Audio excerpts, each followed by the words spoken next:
हाय, मैं नरेंद्र। आप देख रहे हैं एनजे एजुकेटरी। दोस्तों, आज की इस वीडियो में भारत स्टेट इमिशन स्टैंडर्ड, जिसके अंतर्गत BS1, 2, 3, 4, 6 आता है, इसकी हम कंप्लीट हिस्ट्री देख लेंगे। उसके साथ साथ हम इसकी इम्प्लीमेंट कब हुआ, क्यों हुआ और क्या क्या चेंजेस हुए इसके नियम में, ये भी देखेंगे दोस्तों। ठीक, अगर आप लोग चैनल में नए हैं तो हमारे चैनल को सब्सक्राइब भी जरूर कीजिए। ठीक, तो सबसे पहले BS होता क्या है, इसका हम ओवरव्यू आप लोग अच्छे से समझ लीजिए। ठीक, कोई भी ऑटोमोबाइल व्हीकल होता है, जैसे कि 2 व्हीलर्स, 3 व्हीलर्स, 4 व्हीलर्स या ट्रक, बसेस इत्यादि, हर एक गाड़ी का एग्जॉस्ट सिस्टम होता है जिससे धुआं निकलती है। कुछ गाड़ियों से ज़्यादा निकलती है तो कुछ गाड़ियों से कम निकलती है, लेकिन निकलती ज़रूर है। ये एग्जॉस्ट गैस ये इंजन के सिलेंडर के अंदर, चाहे पेट्रोल हो या डीजल हो, पावर प्रोड्यूस करता है। तो उस टाइम आउटलेट वाल्व से गैसेस एग्जॉस्ट के थ्रू बाहर निकलती है, और इसी गैसेस में बहुत सारे हार्मफुल गैसेस होते हैं, जिसमें होता है hydrocarbon, carbon monoxide, nitrogen oxide, particulate metal. ये सारी हार्मफुल गैसेस एग्जॉस्ट से निकलती है, तो इन्वायरमेंट को प्रदूषित भी करती है और साथ साथ ही ह्यूमन्स हेल्थ को भी इफेक्ट करती है, जिससे ह्यूमन को बहुत से बीमारियां होती है, जैसे कि lung cancer, heart attack, asthma, आपका न्यूरोलॉजिक प्रॉब्लम, ये सब बीमारियां हैं दोस्तों। ठीक, तो ये सब हमारा इम्पोर्टेंट नहीं, इम्पोर्टेंट क्या है कि हमारा हाइड्रोकार्बन है, कार्बन मोनोऑक्साइड है, नाइट्रोजन ऑक्साइड और पार्टिकुलेट मेटल। ये 4 चीज़ आप लोग याद करके रखिएगा।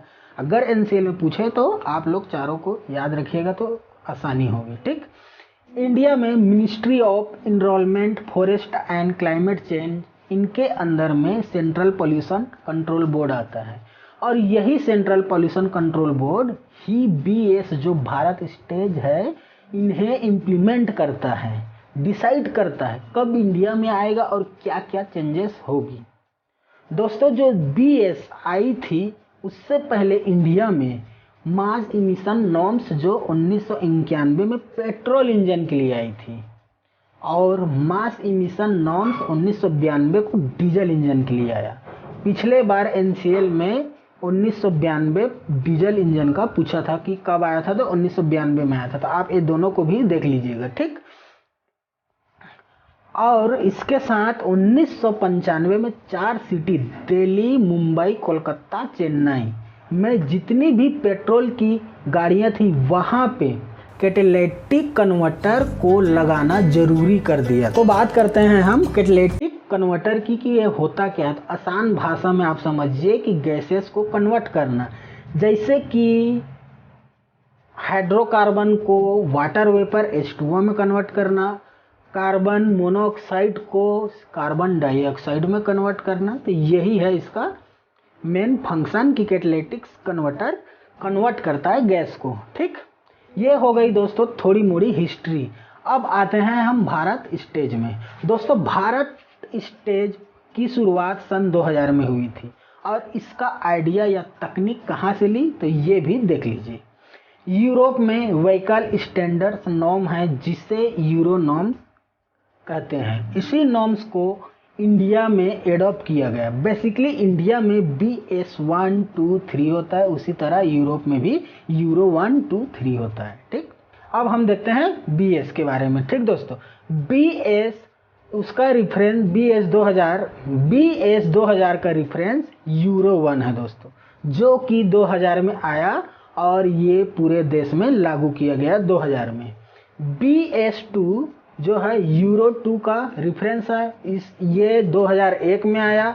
ये दिल्ली, NCR, मुंबई, कलकत्ता में शुरू 4 सिटी में, बड़े सिटी में इसे पहले लागू किया गया 2001 में, और 2003 में दिल्ली NCR के साथ साथ में 11 सिटी में किया गया, और 2005 में ये नेशनलाइज मतलब पूरे देश में ये लागू किया गया। यही 2005 में जब ये पूरे देश में लागू किया, तो BS3 को दोस्तों ये भी 11 सिटी में लागू किया गया 2005 में ही।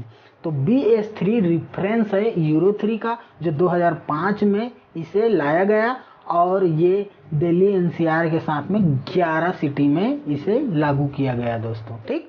और 2010 में इसे BS3 को ये लागू पूरे भारत में हुआ। अब बात करते हैं BS4 की, जो रेफरेंस है यूरो 4 का। ये 2010 में आया और दिल्ली एनसीआर 13 सिटी में इसे लागू किया गया दोस्तों, ठीक।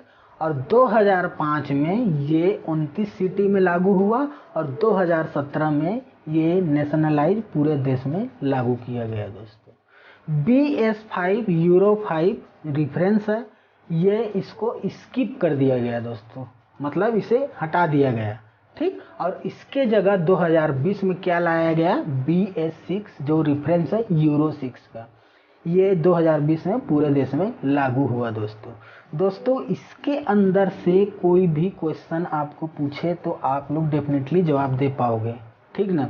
अच्छे से इसे समझिए, ज़्यादा लंबा वीडियो नहीं है, और जो भी NCL में पूछेगा तो इसी में से पूछेगा और इससे ज़्यादा डीप नहीं पूछेगा दोस्तों, ठीक।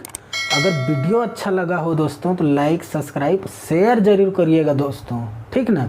तो आज के लिए हमारा क्लास यहीं पे ख़त्म होता है। धन्यवाद।